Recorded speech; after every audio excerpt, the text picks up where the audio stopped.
Good evening, everyone, and welcome to The Shift. This is when the shift hits the fan and you really don't know what to do about it. My name is Mark Jeffrey. I'm here with my co-host today, Linda Lehman. As always, we are here every Monday night talking about things that matter in our lives. Today is a really, really special day because it is Linda and Randy's 29th wedding anniversary. So congratulations, but I wanted to say something about this before I bring Linda out to talk a lot about what it really takes to stay in a relationship this long and have it be that strong. See, a lot of people are in relationships for many, many years, but they're not good relationships. Someone or both aren't even being satisfied by that relationship because everybody seems to think that when you fall in love, you never have to work at things. I've heard this so many times. Well, if it was real love, you wouldn't have to work at it. And I'm going, like, give me a break. Everything in our lives, any relationship, it doesn't matter what kind of a relationship, takes work. It takes compromise. And Linda's going to be talking a lot about that because she's got the track record. And there aren't too many people that have been successfully and happily married for these amount of years. And it didn't come without struggle and compromise and all the things that we're going to talk about today. But I want you to think about all of the relationships. And we're going to be going probably 2 or 3 sessions on this because it is a half-hour show. And we can't possibly delve into all of the relationship types in one sitting. So we're going to break it down today because it's a special day. Randy and Linda's anniversary, that's what we're going to talk about, is that personal relationship between a husband and a wife. So, Linda, I don't know, tell us a little bit about when you and Randy met and take us through 29 years and how that got to be, to this day, happy anniversary. Wow. We only have half an hour, Mark, so happy anniversary to me. Yeah, I know. I'm a little bit giddy today just because I love celebrating our anniversary. I love driving our kids crazy. I love telling people that, yeah, we've been married 29 years now, and we're still on our honeymoon because they look at me like I've grown a second head or something. But, yeah, gosh, taking me way, way back there when I had darker hair and Randy had hair. It's actually a funny story, and it's one of those meetings that will make mothers out there absolutely cringe. But it's a fun story to tell. Yes, Randy and I met in a bar. Believe it or not, we met in a bar. It's actually, back then, I think its better definition was a honky-tonk. But and I have to tell you, at that point in my life, Mark, I really was not looking for a relationship, and I think that that's probably when the magic happened, because I know that there was a period of time in my young years that I know that I was trying to force relationships because I grew up as a little girl thinking, oh, I just want to grow up and get married and live happily ever after like the fairy tales.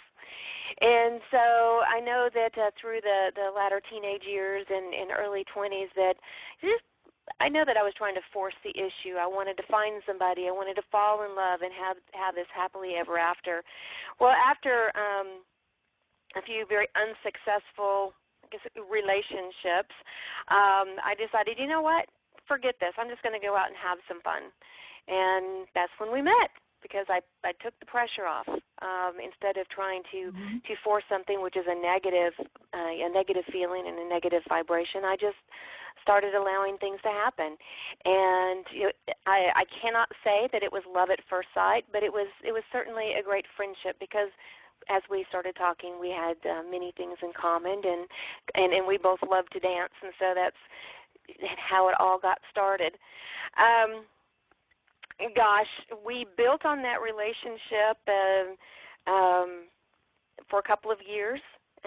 We dated, and it had its fun moments, but there came a point in time where we decided it was time to go ahead and make that permanent commitment, and so we did, and really have never looked back.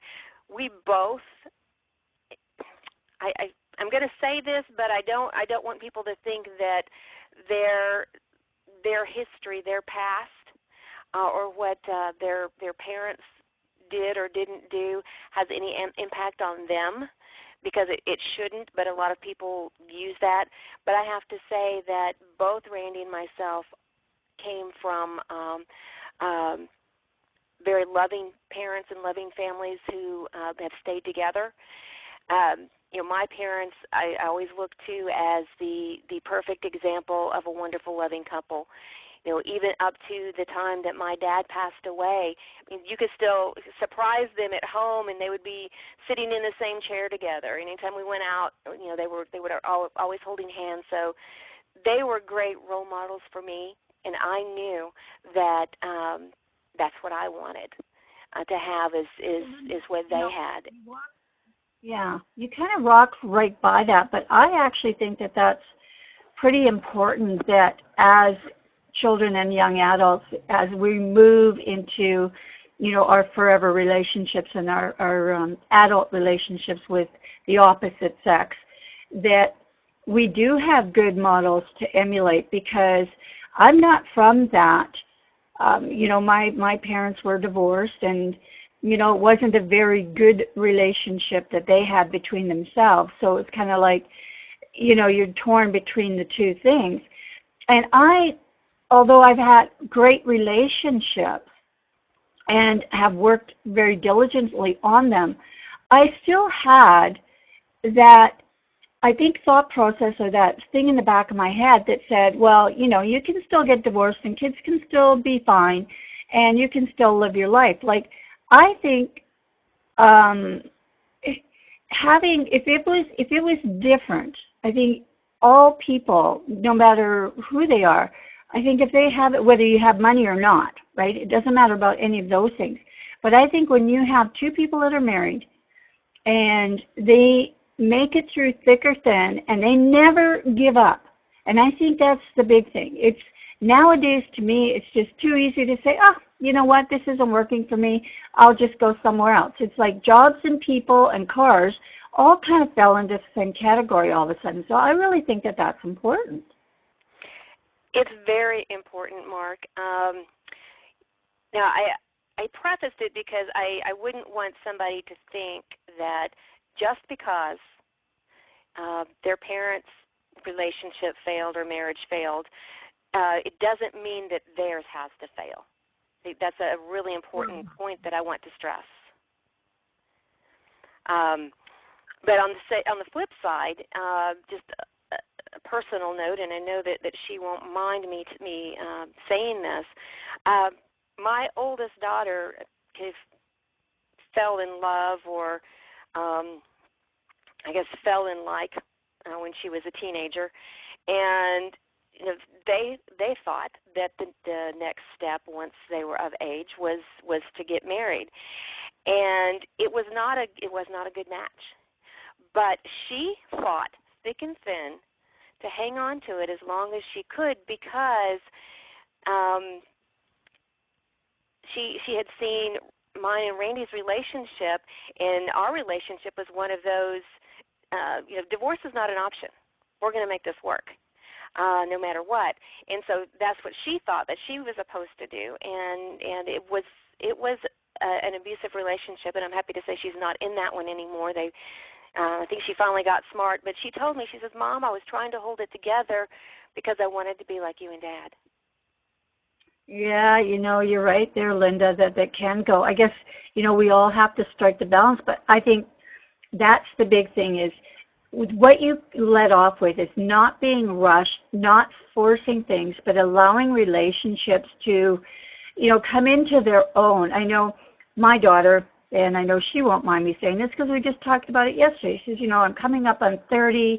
I really don't have a relationship. I've been career-oriented and this and that, and I'm starting to panic a little. And I'm going, it's fine.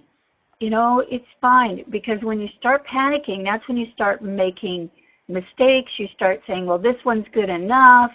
Oh, yeah, I don't like that about him, but that's good enough.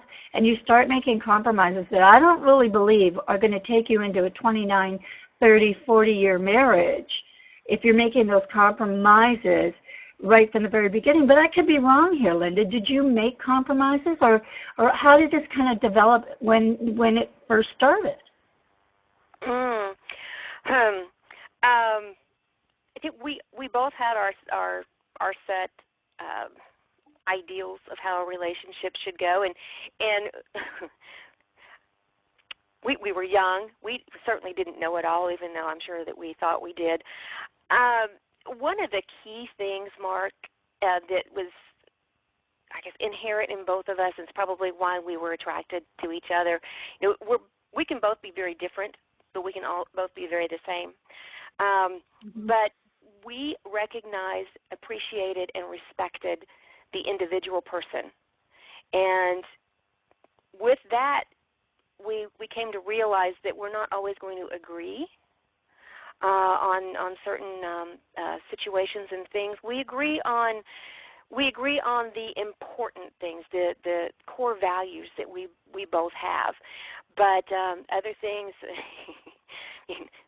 I don't talk politics with him unless I want to gig him a little bit and see his face turn red, which is kind of fun sometimes. But compromising, I don't think that either one of us have really compromised on big things. And if something is really, really, really important to Randy, I'm not going to sway him. I'm not going to change him. But if it's something little, okay, we may have some negotiating power there. I think one of the key things that sometimes young people especially go into a relationship, and they see some things that they don't like about that other person, and they sit back and they think to themselves, or sometimes they say it out loud, I'm going to change this about this person. And that, Mark, is a huge mistake when we try to change somebody else. Don't you agree? Well, absolutely. I don't believe that internally you can. I mean, as people, we can make changes within ourselves. We know that, Linda. But you can't make someone else make a change that they don't want to make, or that, they're comfortable in their skin. But I think another point that you brought up that I know has always been really important in my relationships, whether it be just, friends actually, or in my personal relationships, is that they had to be my friend. They had to have their own mind, because I'm strong inside myself, so I didn't want to really pick anybody that couldn't hold their own when I became the Tasmanian devil, of course. But having that friendship, I know it's funny because some friendships never develop into romance, and some romance never have a friendship. So that has got to be kind of a little magical, finding that combination, I think. I agree with you. And as I said in the beginning, I cannot say that it was love at first sight, but we built a friendship first. And then, through the respect, and then through just building on the relationship, doing things together. And truly, Mark, one of the scariest things I think that some people face is to open up their hearts, knowing that there's a potential out there that it could be broken. But as long as you don't share fully yourself, your soul, your heart, there's not going to be that love relationship there, that the something that goes deeper than a friendship would go. So that's a gamble, that's a risk, but it's the rewards for that risk can be absolutely amazing. Now, well, before I move on to another piece of the topic, do you agree, disagree, or have something to add to that? No, I totally agree with you, Linda. Yeah, totally agree with you. Awesome. I know we're painting this big rosy picture, but as I said before, we both respected the individual person that each of us are. So it's not always a rosy road. It's a road that can sometimes be full of bumps and twists and turns. And we've had our really fun times, and we've had our okay, we need to back up here and talk about what's not working here episodes in our lives. And I think that both of us always being open to talking about when things aren't quite going right, I think that that's been another key to the success of our marriage. And again, it came from a place of respect for the other person. We've always been honest with each other. Before Randy proposed, I wasn't sure that he was totally committed, and so I told him, I said, until you're totally committed, then I'm thinking I might go out on a date or two with this person or that person. I always told him who they were. Yeah, well, that got to him.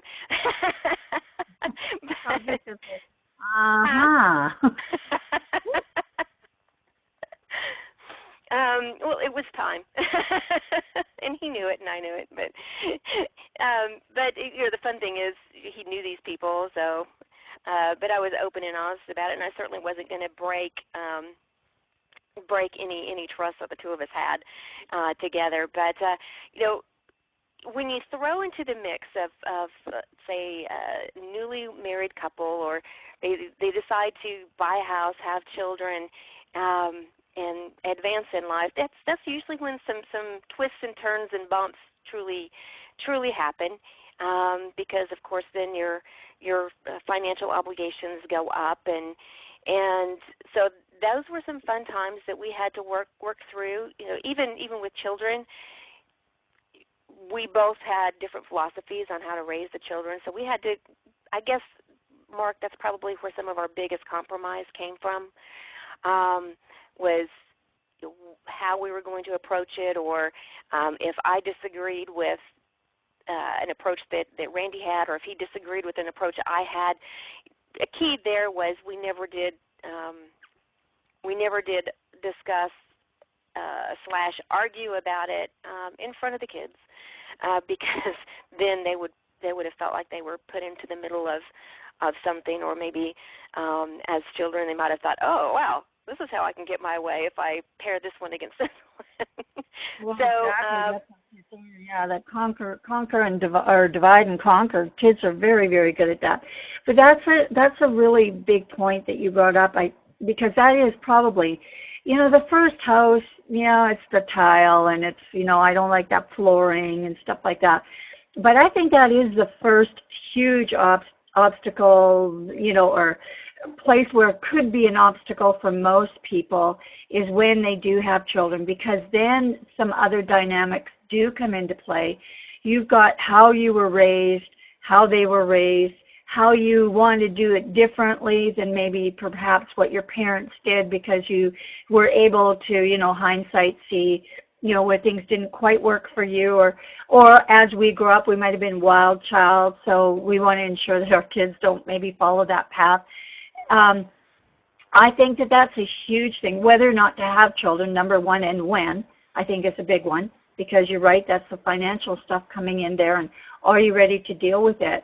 But I think people just get scared to death about these little people, because the little people, I don't care what anybody says, they're born with a lot of smarts that, God just gave them so that they could manipulate the world and have it all to their way if parents aren't actually there to, lead them in the right path. So they can take a relationship down a very, well, you call it winding road, but it can be very precarious as well. It can be. And, my biggest advice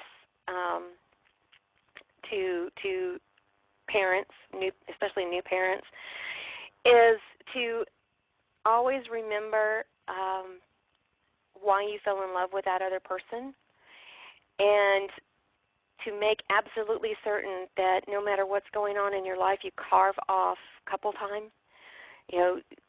get a babysitter, or if you're fortunate enough to be living close to family members, push aside the guilt that you're going to feel leaving that little bundle of yours with somebody else, and go have a date.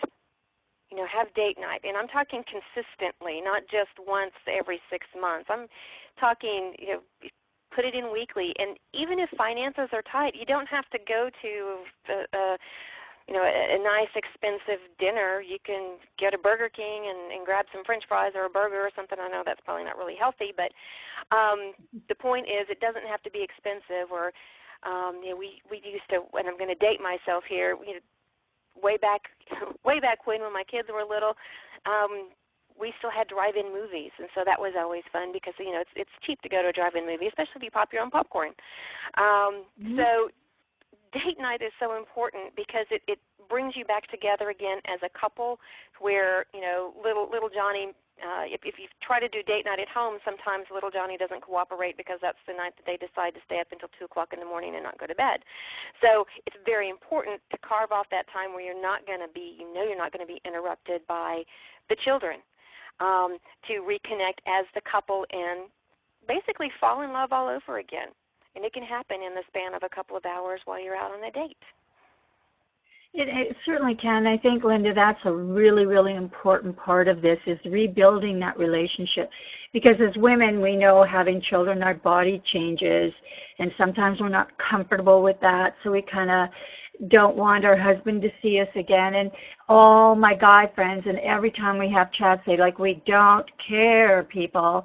But women, we kind of do ridiculous things sometimes, or think ridiculous thoughts about too much inside of our head about what our bodies are and what that means to us, where, like I said, men that doesn't even factor to them, by virtue of the fact that men can walk around everywhere with their shirts off and their bellies hanging out, and they're proud as peacocks, and women high under cap cans and everything because they might have 2 extra pounds on them. So I think that dynamic also plays, and men just want to get, back in it, right? And some women might be going, I don't feel so great about my body.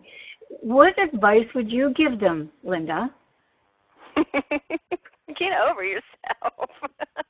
No. Yeah, well, yeah, that was right. That was the tip of my tongue, but yeah. No, I've been there.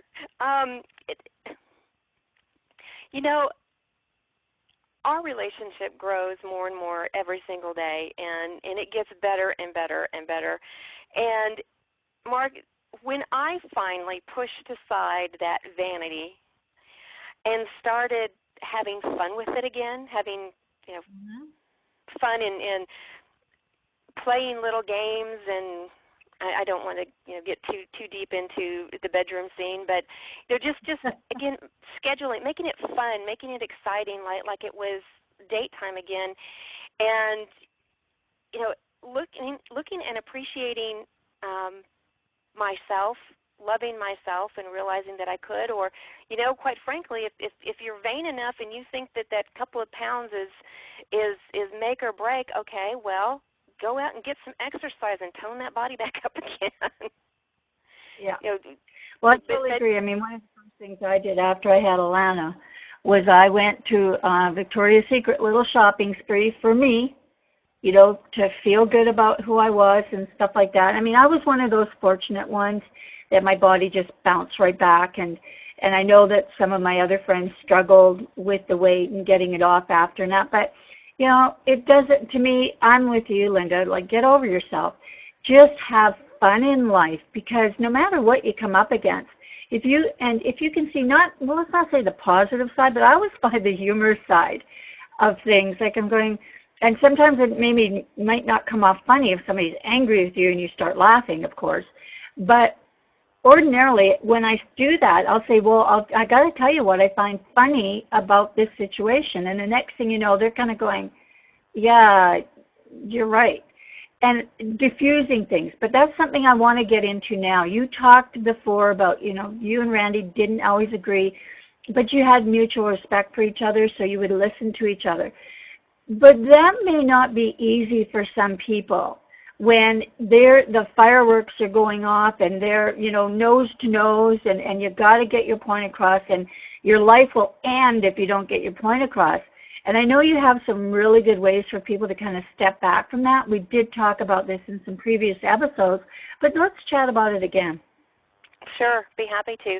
First of all, Mark, if when you find yourself in a situation and you're both allowing emotions and anger to take total control, you're saying things that you normally wouldn't say and you really don't mean, and it's fireworks here and there, that's the time to truly step away from it. Step back.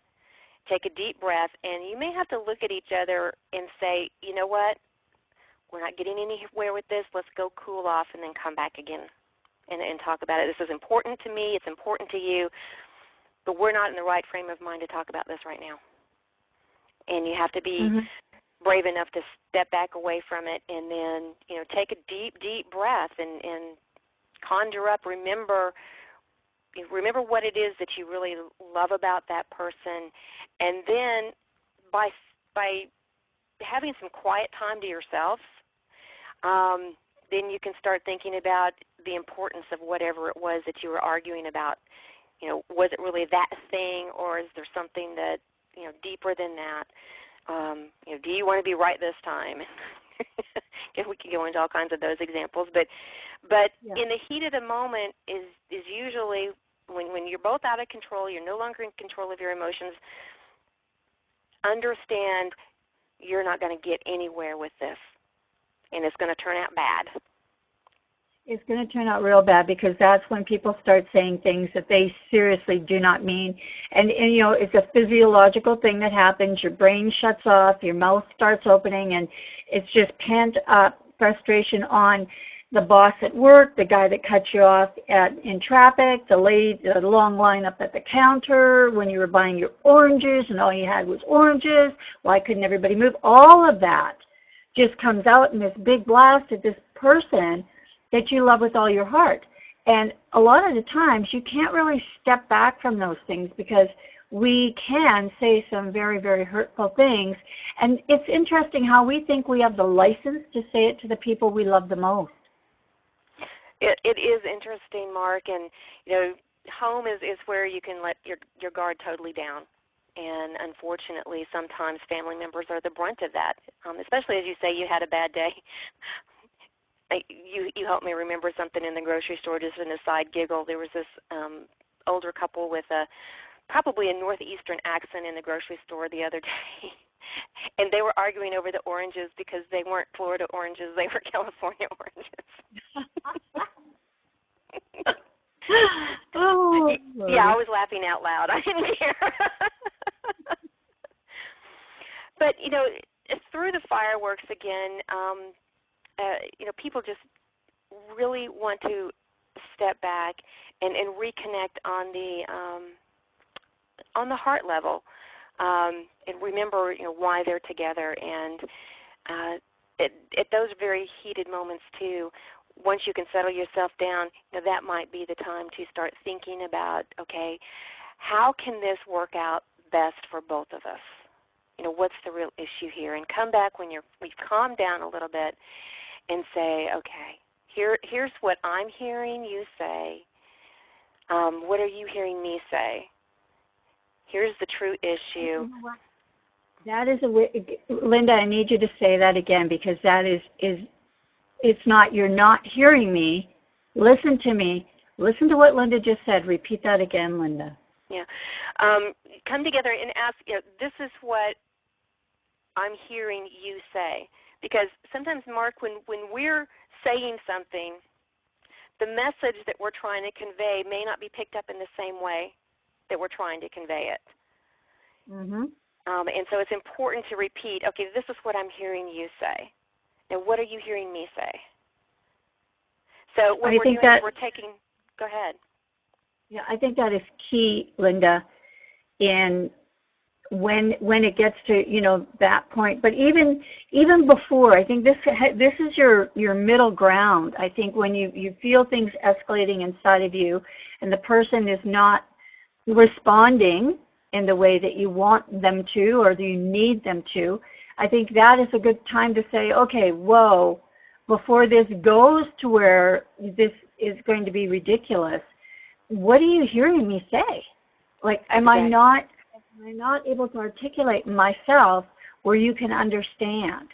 I think that's really important because that will set somebody back. And I always said this too, whenever I got to the point, because I am a little emotional person. I think I'm an Italian somewhere in there, like with the way my arms fly around and whatnot when I talk.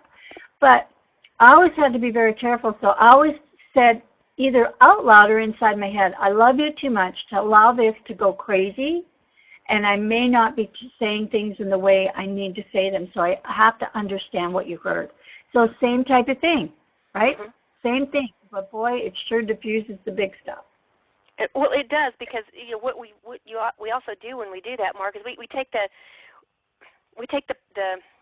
personal thing out of it. The other person all of a sudden does not feel attacked. So we're taking that completely out of the picture and saying, okay. Or, as you can tell, I laugh a lot, and then sometimes that's exactly what I will do is I'll laugh and say, obviously I'm not communicating the message the way that I intended to. Yeah. And then go into what is it that you're picking up, or what is it that you're hearing me say. I know that we're going a little bit over, Mark, but one other point that I wanted to make on personal relationships, and this will also lead us for the next show into other types of relationships, is remember that it's not always what you're saying, but it's what you're feeling. Because while the majority of people think that we communicate through words, gestures, and writing, the strongest piece of our communication is actually coming from our heart, or our subconscious mind. It's the feelings, it's the vibrations that the other person is picking up. It's like when, and I know we both raised daughters, so I know you can totally relate to this. Daughter comes home from school, and I mean you can tell immediately that this is not going to be a fun evening. So you sweetly ask, "Oh, hi, honey, how was your day today?" And they say, "Fine." Well, it's not fine because you're picking up all kinds of sparks and daggers, right? Mm-hmm.